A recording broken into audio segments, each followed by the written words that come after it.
ചപ്പാത്തി കഴിക്കാനല്ലേ പോയത്, പിന്നെന്തിനാ നീ ബിരിയാണി കഴിച്ചത്? അവിടെ പോയപ്പോ ബിരിയാണി കഴിക്കാൻ 2 വട്ടം കഴിച്ചു, അത്രയ്ക്കും ടേസ്റ്റ് ഉണ്ടായിരുന്നു. നന്നായിട്ടുണ്ടായിരുന്നടാ.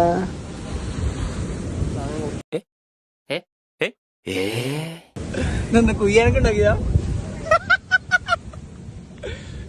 എന്താ രണ്ടെണ്ണം തുറന്നപ്പോ ഒരു തെങ്ങ് കുഴിച്ചിട്ട് ഞങ്ങള് അടുത്ത് തുറക്കണേ. എന്താ അവസ്ഥ? ഞാൻ വിളിക്കണ്ട, ഇനിയൊന്നും വിളില്ല. ഇതൊക്കെ നമ്മളിവിടെ നിന്നപ്പോ അനക്ക് വന്നീന് പറയല്ല.